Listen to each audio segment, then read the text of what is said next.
What's up, YouTube? Welcome to another video.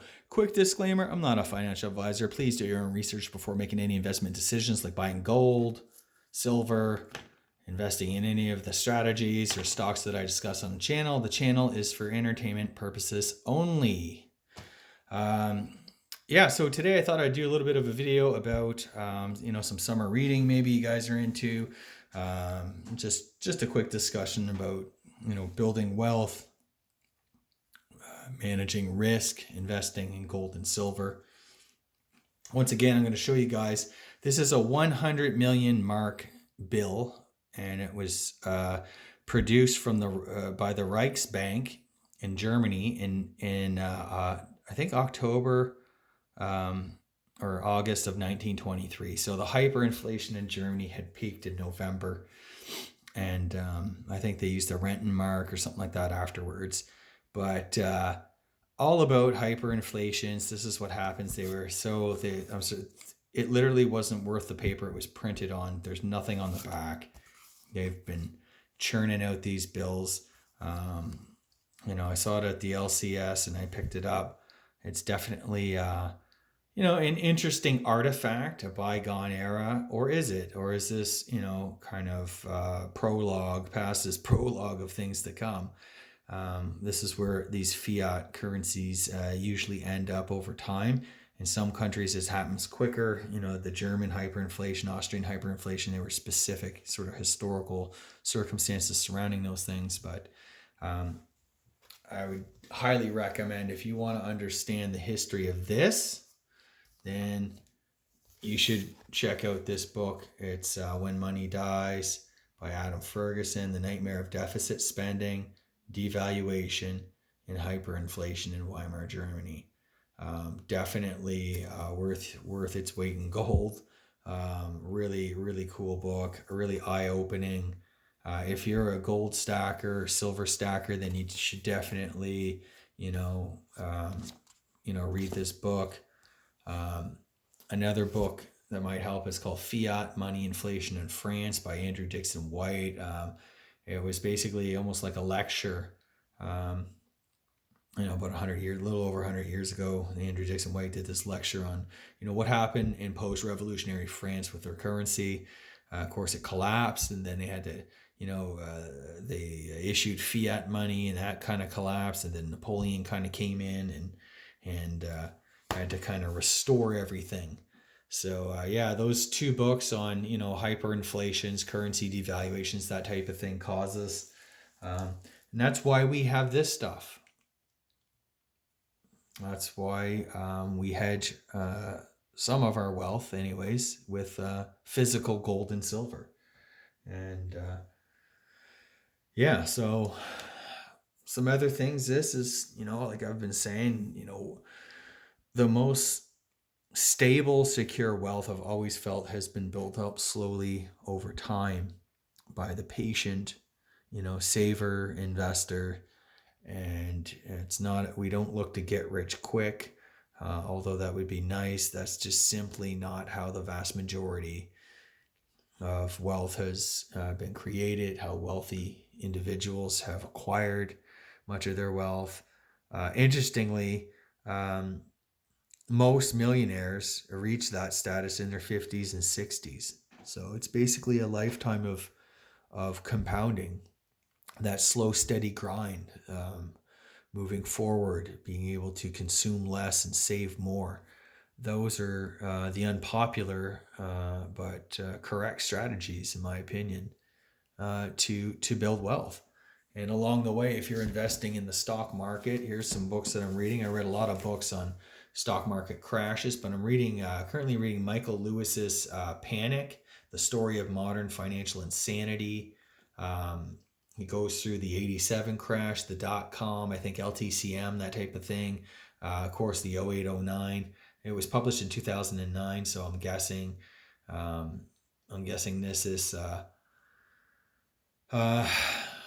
it'll take you up to the global financial crisis. What's come since is a lot different. But I've mentioned some other books. Boom and Bust is a really great one. If you guys are just looking for one, there's a lot of great personal finance books out there. I've read a lot of them. It's like there's Think and Grow Rich. That's more kind of like psychology, investor psychology, saving psychology. Um, there's so many books out there, The Wealthy Barber, those type of things. But if I could say just one sort of book that I've read and reread several times over my life investing in that last 20 years, um, it's a very simple, quick, easy read. You can read it in an afternoon. It's by David Bach and it's called The Automatic Millionaire. If you know anything about personal finance, I'm sure you've read this thing. Go borrow it from the library. You can buy it in my Amazon link below. Um, this is the Canadian edition. Obviously, if you're an American, use the American edition. But it's just a very straightforward. And I find it's like, I don't read it to learn. I mean, I know how to save and invest. And nowadays, everyone knows you can invest automatically, get part of your pay to go into mutual funds or ETFs, or there's also, everybody knows that stuff. What I find interesting is that has this weird effect. It motivates me to want to do more, to want to save more, to want to invest more, to want to, acquire more, um, which means I'm consuming less. And the net result is I'm growing wealthier by doing that. Consume less, save and invest more. Um, so those are some of the books that I read for motivation because this is a journey, it's a process, it takes a long time. Um, I kind of look at it as I sort of got my sort of, real job in my late 20s. And from that point on, I was saving and investing, nose to the grind. And luckily it was through the 0809 crash and stuff. So there was a lot of wind at my back. I was still employed. So I was able to save and invest a lot when prices were really depressed. And that had a big positive impact on my overall financial situation. And I continued to do that. I continued to learn about investing. I looked into real estate. At one point I owned a few duplexes. There's so many ways for people, the average person, to kind of get in, start making money, start getting ahead in life. And it all really comes down to our own personal sort of savings habits. And there's nothing new under the sun. Things have been done and said a million times before. But I do feel since the baby boomer generation was kind of like, the, material, me first, that type of thing, which was, a backlash against, their parents' generation, which would have been the generation of the Depression. The save to, you know, grow your own food, fix your own car, that type of pull up your bootstraps and get to work, that type of thing, right? Um, I do feel that,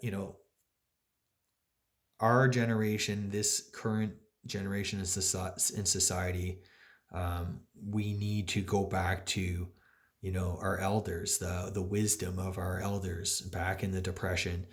Save, a penny saved is a penny earned, that type of mentality to kind of get through, certainly to get ahead financially.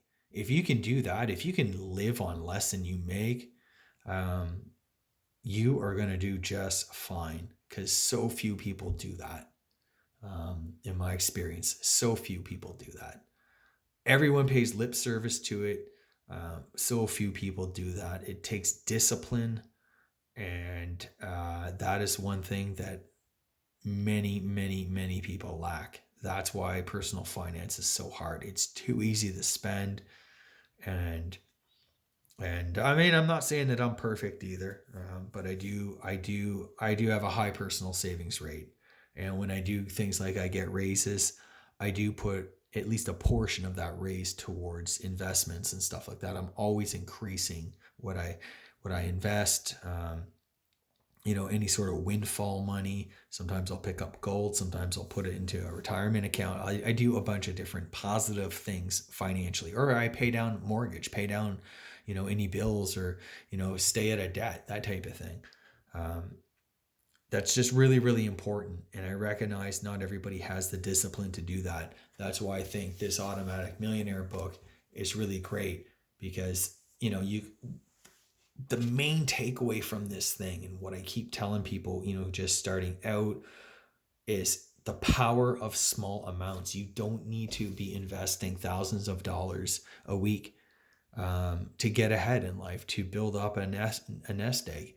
You just need to set aside a little bit, as little as $25 a week. Some apps, like I think Wealth Simple, will let you.